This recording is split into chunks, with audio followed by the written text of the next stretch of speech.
ইয়ালিদ ওয়া লাম ইউলাদ ওয়া লাম ইয়াকুল লাহু কুফুয়ান আহাদ। এই কয়েকটা আয়াত যদি পাঠ করে আল্লাহর নবী রাহমাতুল লিল আলামিন বলেন সেই বান্দার আমলনামার ভিতরে কোরআনের 10টা সিপারা পড়ার সমান সওয়াব আল্লাহ দান করে। কয়টা সিপারা? কেউ যদি 3 বার পড়ে আল্লাহ তাআলা তার আমলনামায় পুরা কোরআন শরীফ পড়া সওয়াব দান করে দেয়। সুবহানাল্লাহ। আমরা কোরআন শরীফ পড়া দরকার আছে কি আছে না? এর বাবা কেউ যদি কোরআন শরীফ পড়তে না জানেন, আপনি পড়তে পারেন না, ওযু করেন, কোরআন শরীফ নিয়ে বসেন, বসে কালা হরফগুলোর উপরে হাত ফেলান, হাত ঘুরান, যত হরফের উপরে হাত ঘুরাইবেন আল্লাহর কাছে কান দিবেন, আল্লাহ চোখ থাকতে আমি পড়তে পারি না। এই যে হাত ঘুরাইলে কোরআন যে দেখলেন আল্লাহ তাআলা পড়ার সমতুল্য সওয়াব দান করে দেয়। বলেন সুবহানাল্লাহ। তাহলে যে ছাত্রগুলো এই জায়গায় পড়াশোনা করে কত সওয়াব হয়। তাহলে আমরা এই ছাত্র করে লজিং দেওয়া দরকার আছে কি আছে না? জাগির নেওয়া দরকার আছে কি আছে না? কেউ যদি দয়াল নবীর সঙ্গে খানা খাইতে চান তাহলে যেন একটা মাদ্রাসার ছাত্রের সাথে বসে খানা খায়। বলেন সুবহানাল্লাহ। তাহলে মাদ্রাসার ছাত্রের সাথে বসে খানা খাইবেন। বন্ধুগণ আমার, যেই হোক মাদ্রাসা আছে চলাইতে হবে, চলতে হবে।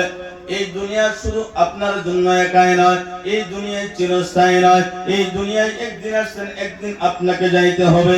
কত মানুষ পৃথিবী ছেড়ে চলে গেল, আপনার বন্ধু চলে গেল, বান্ধব চলে গেল, ভাই চলে গেল, ভাই ছেড়ে ভাই চলে গেল, বাবা ছেড়ে সন্তান চলে গেল, সন্তান ছেড়ে বাবা চলে গেল, এক এক করে সবাই চলে যাইতে আছে। আমার বন্ধুগণ, আপনি একদিন বাড়ি ছাড়বেন, আমি একদিন বাড়ি ছেড়ে চলে যাব, সবাই একদিন চলে যাবে। প্রথম যে জায়গার মধ্যে আমরা যাব সেই জায়গাটার নাম কি? আমরা মারা যাওয়ার পরে যে জায়গায় যাব সেই জায়গার নাম কি? আরো জোরে বলেন, সেই জায়গার নাম কি? যাইতে হবে কি হবে না? চরের ভিতরে যত বড়ই পালোয়ান হোক, যত বড়ই নেতা হোক, যত বড়ই সেনা হোক, যত বড়ই দেওয়ানি হোক, বলেন আজরাইলের সাথে পারবে? জোরে বলেন পারবে? আজকে আপনি আমার ধাক্কা দিয়ে মাটি নিয়ে নেয়, কিন্তু আজরাইল যখন সামনে আসবে কারো দেওয়ানির হিম্মতে গোলাবে? জোরে বলেন গোলাবে? কোনো মাতাব্বরের গোলাবে না। সেই দিন চলবে আমার আল্লাহ রাব্বুল আলামিনের আল্লাহর হুকুমে ধাক্কা দিয়ে জানটা বাহির করে নিয়ে যাবে। তাহলে আমরা নবীর তরিকা অনুযায়ী নিয়ম মেনে আমরা চলা দরকার আছে কি আছে না?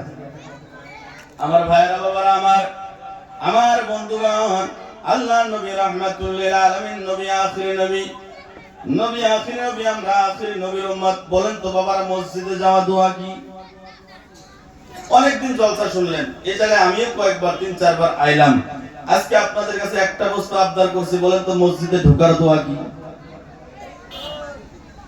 বলেন, সবাই বলেন মসজিদে যাওয়ার দোয়া কি? এনাদের কেউ কেউ মনে মনে ভাবতেছে হুজুর মসজিদে ঢোকার দোয়া কোন? আমরা তো জীবনে ঢুকি না, ঠিক না? আমরা তো কোনোদিন শুক্রবারে পাইলে মনে চাইলে গেলাম, এছাড়া তো ঢুকি না, তো দোয়ার দরকার কি? একদিন কিছু দোয়া ছাড়াই গেছি, ঠিক না? বাবা অনুরোধ করে বলি নামাজটা পড়বেন, নামাজ ছাড়বেন না। নামাজ না পড়লে কিয়ামতে কি হিসাব দিবেন? এখানে যারা স্টুডেন্ট ছাত্র আছে, যদি হুজুররা বা মাস্টাররা স্কুলের লেখাপড়া করবার দেয়, বাড়িতে যদি না লেখে, তাহলে স্যারেরা মারে কি মারে না? হুজুররা মারে কি মারে না? তো আমরা যেটা হোমওয়ার্ক দিছি